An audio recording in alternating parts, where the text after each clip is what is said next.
All right, one of the hot questions right now for investors is, should I invest in Russia? Jim Rogers has been talking about this opportunity a lot. It's what we call a hated market, in that a lot of people are not investing in Russia right now. It's too scary. There's a lot going on. Now, as always, discussion of any CUSIP or security is for discussion purposes only. Do not buy any security mentioned in this playlist unless you performed your due diligence. Note that I purchased shares of Lehman Brothers 3 days before it collapsed, so anyone following me into a trade is taking excessive risk and may lose significant financial value. In addition, at the time of this video, I may or may not own shares of the company mentioned and may or may not have kept those shares depending on what circumstances changed. I'm going to talk about what I would do, okay, and this is not considered investment advice because this is just what I would do. Now, first of all, I don't care about the civil war in Ukraine. The United States had its own civil war, and we didn't want anybody to get involved in ours. Okay, my solution to problems is let them fight it out. I don't care whether Russia's involved. I don't care. I don't care. I don't care. I don't care. I'm not an imperialist. America should mind its own business, and we should trade with other nations ethically. The end. That's good for us in the long run. That's it. That's my mentality. Like I said, I'm apolitical, and I do not care about what's happening in that side of the world. They're going to fight it out. They're going to come to their own solutions to their problems. That's their business. It's not ours. That I'm aware of, the three main Russian ETFs are RSX, ERUS, and RBL. It looks like there's an RSXJ, which is small cap, and there is an RUSL and RUSS, which are both leverage bull bear trades. I avoid those, and when I'm looking at ETFs in general, I generally avoid the leverage bull bear trades. RSXJ is a small cap ETF. Yeah, that's not something that I would be looking at. Again, from my perspective, the ones I would be looking at is kind of the market overall, trying to capture the market. And it looks like, from looking at this, these three do that. Okay. So what about some pros and cons of investing in Russia? Again, this is from my mindset, right? This is what I look at when I invest in another country. And this is something that a lot of people may or may not look at it, and they may just be about money to them. Okay. For me, it's like, what about the culture? What about the country? Well, in terms of natural resources, Russia is one of the wealthiest nations, if not the wealthiest nation. Also, in addition to that, kind of going along with that, Russia doesn't face the drought issues that the United States, China, and India all face. And the population to resource ratio is excellent. Also, when Russians come here in the U.S., they do very well. Let's look at household median income by ethnic group. You will notice Russians are in the top 10. They're at number 7. Okay? And these are the top 10 the top 10 ethnic groups in America by median household income. And by the way, you'll notice that Americans are not in that list. Americans are all the way down at 113. Okay?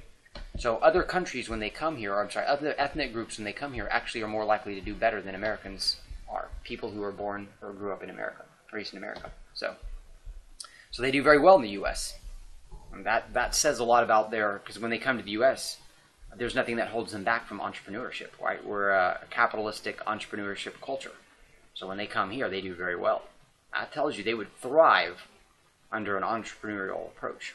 That's what that list really tells you, is what countries would benefit the most from capitalism. Okay, what about some cons? Okay, so when I'm looking at Russia, what are some of the things that I'm thinking about, like, really reluctant on that? Well, first, Russia, as I say here, has had a problem, or is very incompatible with capitalism and the capitalistic approach. I really suggest you read the book Basic Economics by Thomas Sowell. Look at Russia today. They don't understand entrepreneurship. Entrepreneurship, the entrepreneur is what drives capitalism, right? The way Russia today would portray the entrepreneur is he or she is greedy. That's not true. He or she is solving the problems that you are facing, and in return, you give him or her money, right? They are problem solvers. That mentality is one of the reasons why India is also not as successful as it could be. That mentality is what holds them back. Okay? As long as you're demonizing entrepreneurs, you will not go anywhere. Your merchant class, your industrial class, those are the group of people who produce all of your wealth. Same thing with your agriculture class, right? You get rid of them or you demonize them, you've ended it. Okay? Very important. This mentality is something to watch for, right? They demonize the people who are solving their problems, then they're going to have more problems. Russia has a big problem, and you can see Jim Rogers says this a lot. even though he is bullish on Russia right now, he points out long term they have a problem with the who you know problem, right? A culture should only promote those who solve problems. But when I'm looking at Russia, one of the problems is that they're very bureaucratic. And the reason why the who you know culture, you can benefit your friends, right? That's the whole purpose. People who are not your friends are not benefited. But you get to benefit your buddies.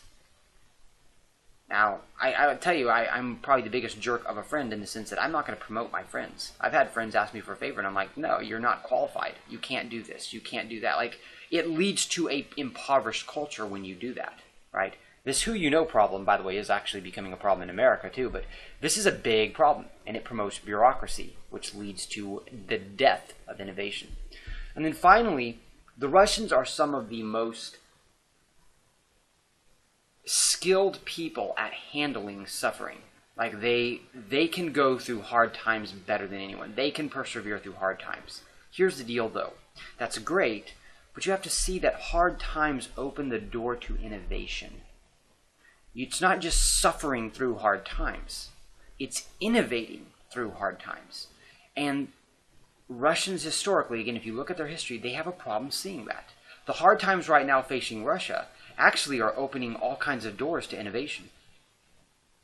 Right? If the Russian ruble, let's say, collapses, man, there's all kinds of things that Russians can do and innovate.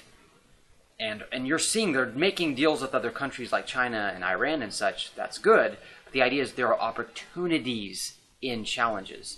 And challenges open the door to innovation. If Russians begin to adopt that mindset, and that's what they do when they come here, by the way. When Russians come to America, they adopt that mindset. I've interviewed them.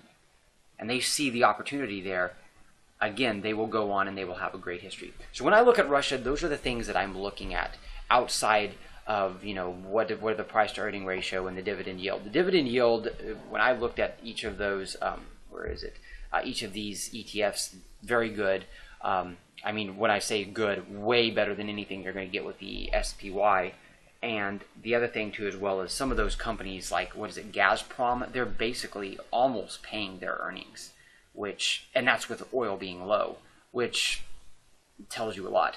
But after having said that, again, it goes back to the mindset. How risky is it to invest in Russia? Well, investing in Russia, you have that mindset of the people, right?